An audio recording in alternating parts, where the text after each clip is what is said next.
তোমাদেরকে বলবো, প্রবাসীদের যারা আত্মীয় পরিজন আছো, ওকেও একটু ভালো কথা বলো। ছোট ছোট ভালো কথা বলা যায়, কিন্তু একবার ঘি বানায় উঠায় রাখবো, তুমি আসলে গরম ভাতে ঘি দিয়ে খাবা, কতদিন হাতের তৈরি ঘি খাও না, এরকম যার যতটুকু সামর্থ্য আছে, কিন্তু তাকেও একটু একটা দুটো ভালো কথা বলতে হয়। ওই মানুষটা কিন্তু দিন শেষে একটু ভালো কথা চায়, সারাটা দিন সে পরিশ্রম করে। এবং প্রবাস জীবন না, প্রবাস জীবন ছায়াছবির গল্প না, সিনেমায় দেখলাম প্রবাস না রে ভাই, আসল প্রবাস বড় কষ্টের।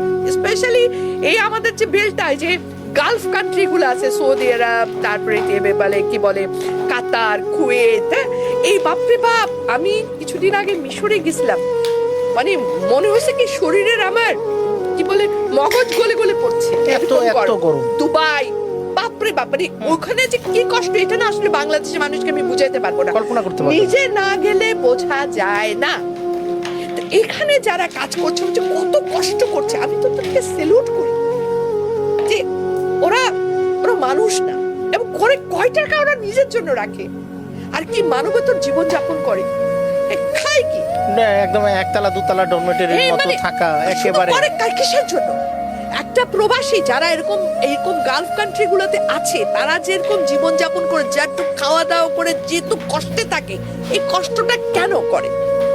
পরিবারের জন্য করে, পরিবারকে হাসি মুখে রাখার জন্য করে। এই পরিবারের কাছে আমার অনুরোধ যে প্লিজ তার কষ্টকে একটু মূল্যায়ন করো, তাকে একটু ভালোবাসো, বেশি কি আর তার লোকে একটু ভালো কথা বলো। সারাক্ষণ মানে সে ফোন করে মানে কিন্তু খালি অভিযোগ অভিযোগ অভিযোগ, চাওয়া নাই নাই নাই, শুধু চাওয়া, দাও দাও দাও, অভিযোগ অভিযোগ করছে। আরে